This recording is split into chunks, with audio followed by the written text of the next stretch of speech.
Welcome to the deep dive. So you've handed us the research, all the regulatory documents, and the strategy articles, and they're all focused on one thing: how to navigate the very complex world of South African tax, especially for the middle class. Our mission, as always, is to take that whole stack, pull out what's vital, and just deliver it to you quickly and clearly. That's it exactly. We're giving you the shortcut today. We're not just reading schedules. We're looking at the actual architecture of the SA tax system from your sources. From your monthly salary all the way to long-term wealth transfer. The whole point of this deep dive is to find those key optimization points you can walk away feeling, well, truly informed. We're here to find the non-obvious strategies, the things that can really shift the balance. But before we get into any numbers, a quick disclaimer. This is an informational discussion based on the documents you provided. It is absolutely not personal financial or tax advice. For your own situation, please always talk to a certified professional. Okay, let's get started. Right. So let's unpack the most immediate, maybe the most stressful thing for everyone listening: personal income tax. The source material right away flags this huge range, 26% to 39%. And when you see that 39% figure, the gut reaction is just panic. Why does that number feel so terrifying? And how does the system actually soften that blow? That fear is probably the single biggest misconception we need to correct. If you're a high earner and you hit that 39% bracket, you are not paying 39% on every single rand you earned. South Africa works on what's called a progressive sliding scale. Think of it like a set of progressively deeper buckets. Okay, a bucket analogy. I like that. Exactly. The first bucket of your income, say up to around R250,000, that gets taxed at the lowest rate. The next slice of your income falls into the next bucket, gets taxed a bit more, and so on. That scary 39% rate, it only applies to the portion of your income that actually falls into that very top bucket. Everything below it was already taxed at the lower rates. It's a huge distinction. So that completely reframes it. If a raise pushes you into a higher bracket, you're not losing money. You're just paying more tax on that extra income. Precisely. Okay, so looking down the scale, the sources mentioned two immediate benefits that apply to pretty much everyone. The first is the tax threshold. For the 2026 tax year, if you're under 65 and you earn less than R95,750 a year, you pay zero income tax. Right. And the second part of that is the primary rebate. This is one that people often misunderstand. It's not a deduction from your income. It's a direct credit, like a discount on the tax you actually owe. For 2026, the documents show that's R17,235. So you calculate your tax, and then SARS just knocks that amount straight off the final bill. So it's a mandatory discount, basically. Yeah. It ensures there's a minimal burden on lower income earners. It's the mechanism that brings the effective tax rate down for almost everybody. That's a perfect setup for our next topic. If income tax is the daily problem, the next one is capital gains tax, or CGT. This isn't your salary. This is when you sell, say, a second property or a big block of shares. And people hear capital gains and just assume they're going to lose a third of their profit. And that's another place where the reality is, well, it's a lot better than the perception. When we looked at the effective CGT rates for middle income earners in your sources, the actual tax on the total profit is surprisingly low. We're talking between, say, 7.2% and 18%. And the reason for that is a two-part statutory break. Okay, let's break those down. How do you get from a marginal rate of, 30% all the way down to an effective rate of 12%? It starts with mechanism number one, Yeah. the inclusion rate. The law says you don't actually pay tax on your full profit. Only 40% of the capital gain gets added to your taxable income. The other 60% is just exempt. Okay, so if I make our 100,000 profit on some shares, only our 40,000 of that is actually considered for tax. Exactly. So if your personal marginal rate is 30%, you're paying 30% tax on that R40,000. Your tax bill is R12,000. Divide that R12,000 by your original R100,000 profit, and there you have it. Your effective rate is just 12%. That's how it works. That makes it crystal clear. And that's before we even get to the second part, the annual exclusion. Right, the annual exclusion is another automatic benefit. Every single year, the first R40,000 of your total capital gains is completely tax-free. Yeah. So if you only make R40,000 in gains for the whole year, you owe zero CGT. But this is where it gets really interesting for the average South African family. Yeah. Let's talk about the primary residence exclusion. This is, without a doubt, the single biggest tax break for homeowners.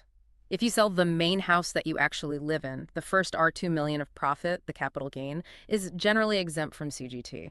This is just massive for the middle class, where for most people, their home is their biggest asset. That R2 million exclusion often means selling your biggest asset is completely tax neutral. Are there any common pitfalls, though? or people might accidentally lose it. The main thing is to make sure it really is your primary residence. If you live in the house, then rent it out for a few years and then sell it, that can complicate things. But for a straightforward sale of a family home you've lived in for years, that R2 million protection is rock solid. Okay, so moving from assets you sell today to the much longer term. If income tax and CGT are the first two problems, the forward is planning for what happens when that wealth passes on. Estate duty. This is where assumptions can cost a lot of money. And this raises a key question. What is South Africa actually taxing when someone dies? It does not tax the person receiving the inheritance. It taxes the estate itself with something called estate duty before anything gets distributed. So we need to understand the basic structure of that. And we know the exemption, the abatement, starts at R3.5 million, and the rate kicks in after that. Correct. The rate is 20% on the dutiable value of the estate, all the way up to R30 million. It's a flat rate on whatever is above that R3.5 million exemption. That R3.5 million is good, but the sources point to a really powerful planning tool, the spousal benefit, Section 4Q. This seems simple, but its power is huge. It is the absolute cornerstone of estate planning for married couples. First, if assets are left to a surviving spouse, the tax is generally zero. That's step one. But the second, strategic part is what's really key. The surviving spouse also inherits the deceased spouse's R3.5 million abatement. Inherits the exemption. How does that work in practice? So if the first spouse dies and leaves everything to the survivor, no tax is paid then. But crucially, the surviving spouse can now use both abatements for their own estate later, theirs and their deceased spouses. With proper planning, that means a total potential exemption of R7 million for their combined estate. It's generational wealth preservation. And that requires proper will planning to lock in, right? It doesn't just happen. Absolutely not. But the sources flagged a surprise element, something that can totally derail all this careful planning. Deemed property. Walk us through this. This is the thing that can unexpectedly blow up the size of an estate for tax calculations. Life insurance policies are the classic example. People assume, logically, that if a policy pays out directly to a child, it bypasses the estate. Right, because the money never hits the deceased's bank account. True, the funds go straight to the beneficiary, but for tax calculation purposes, that payout is often added back into the estate's value. So you might have an estate worth R3 million, safely under the threshold. But if there's a R2 million life policy, the value for estate duty suddenly becomes R5 million, which immediately triggers a big tax bill. That is critical to know. It means you have to plan very carefully around that. And that leads us perfectly into trusts. They're probably the most talked about, but also most misunderstood tool in planning, often sold as simple tax havens. That idea needs to be corrected immediately. If you look purely at the rates, trusts are taxed more harshly than individuals. They face a flat 45% on income and an effective 36% on capital gains. If your only goal is to lower your income tax, a trust is usually the wrong move. So why are they still so useful? If they're taxed so harshly, what is the actual value proposition? The primary value isn't tax reduction, it's asset protection and estate duty control. First, they let you freeze the value an asset for your future estate. Put a R3 million property in a trust today, and its value for your estate is locked at R3 million, no matter how much it grows. And second, assets in a trust are generally protected from personal creditors or divorce settlements. Protection and freezing value, okay? But that 45% rate is harsh. The sources mention a loophole, a mechanism called the conduit principle. The conduit principle is the key. It's how trusts avoid that punishing 45% tax on their income. If the trust distributes its income to the beneficiaries within the same tax year, that income is then taxed at the beneficiary's own, often lower, marginal rate. So if the beneficiary is only in the 26% tax bracket, the income that flows through the trust is taxed at 26%, not 45%. Exactly. The trust becomes a temporary pipeline, a conduit. It makes sure the principle of progressive tax still applies to the person who actually gets the money. So the structure is harsh, but the rules allow for smart maneuvering. All right, we've covered the big, complex structures. Let's pivot now to the action plan, the section on things people can use right now to lower their tax bill.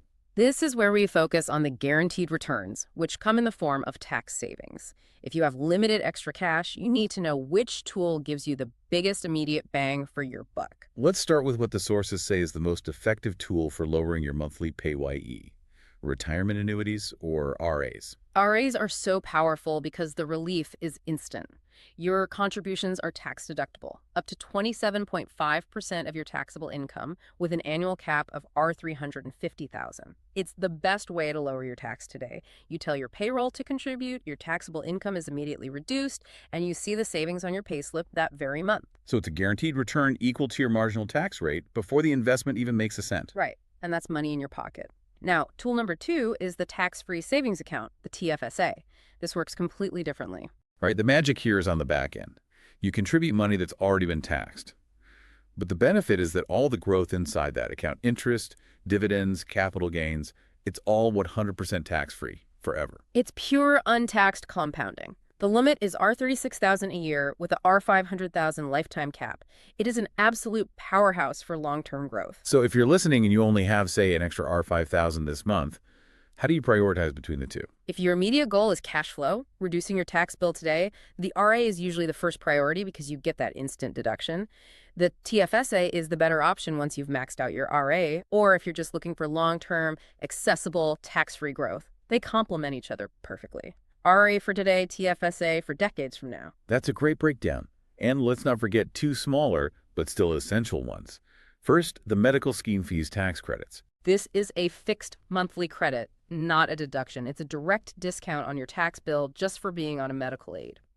The sources cite the 2026 figure as about R364 for the main member and first dependent. It's passive savings you should never leave on the table. And finally, combining giving back with planning. Deductible donations. Right. Contributions to SARS-approved Section 18A charities are deductible up to 10% of your taxable income. If you're already giving, just make sure the organization is approved. Get the certificate. It makes sense to maximize the incentive the system gives you. So before we wrap up, let's just recap the key levers here. Remember the financial power of that R2 million primary residence exclusion for CGT. It protects your biggest asset. Remember the incredible value of the spousal estate duty rollover, which can turn R3.5 million into a R7 million exemption. And for today, the immediate monthly relief you get from maximizing your retirement annuity contributions. Absolutely.